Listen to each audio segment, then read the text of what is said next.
খড়ুই। আমি George Telegraph training ইনস্টিটিউটে operation theatre টেকনোলজির স্টুডেন্ট। তো অপারেশন থিয়েটার টেকনোলজি স্টুডেন্টরা মিলে আমরা একটা প্রজেক্ট করেছি যার নাম হচ্ছে কার্ডিওভাস্কুলার সিস্টেম। তো কার্ডিওভাস্কুলার সিস্টেমে কি হয়, আমাদের হার্টের মাধ্যমে ব্লাড সার্কুলেশন যখন হয় আমাদের শরীরেতে অক্সিজেন পৌঁছে যায় এবং আমাদের শরীরে যে সমস্ত ওয়েস্ট প্রোডাক্ট সেগুলো বেরিয়ে যায়।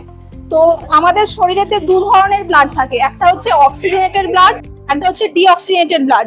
তো ডিঅক্সিজেনেটেড ব্লাড কিভাবে জানবো, বডি থেকে আমাদের যায় সুপেরিয়র আর ইনফেরিয়র ভেনা ক্যাভার মধ্যে দিয়ে হার্টে গিয়ে পৌঁছায়। হার্টের রাইট আর্ট্রিয়াম থেকে রাইট ভেন্ট্রিকেলে যায়, দেন ভেন্ট্রিকেল থেকে পালমোনারি আর্টারির মাধ্যমে লাংসে গিয়ে পৌঁছয়। তো লাংসে তো পৌঁছে গেল, এবার কি হয়, লাংসে পৌঁছে ব্লাডটা ফিল্টার হয়। কিভাবে হয়, আমরা যখন শ্বাস নিই তখন ট্রাকিয়ার মাধ্যমে অক্সিজেন এসে দুটো লাংসে পৌঁছায়। তো লাংসেতে থাকে অ্যালভিওলাই, অ্যালভিওলাইয়ের মধ্যে হয় গ্যাসিয়াস এক্সচেঞ্জ, ব্লাডেতে যে কার্বন ডাই অক্সাইডটা থাকে সেটা চলে যায় অ্যালভিওলাইতে এবং অ্যালভিওলাইতে যে অক্সিজেনটা থাকে সেটা চলে আসে আমাদের ব্লাড ভেসেলেতে। তো এখানেতে এবার ব্লাডটা অক্সিজেনেটেড হয়ে গেল, দেন এখানে লাংস দিয়ে আমাদের চলে আসে পালমোনারি ভেনে, পালমোনারি ভেন থেকে আর্ট্রিয়ামে প্রবেশ করে, লেফট আর্ট্রিয়াম। লাংস থেকে এইভাবে আমাদের হার্টে আসছে ব্লাডটা। এবার এটা হচ্ছে পালমোনারি সার্কিট।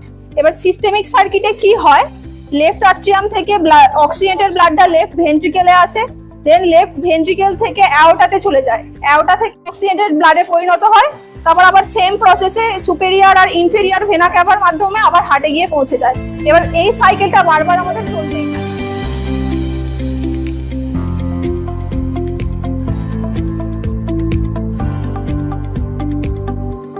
জর্জ টেলিগ্রাফ জীবন গড়ে দেয়।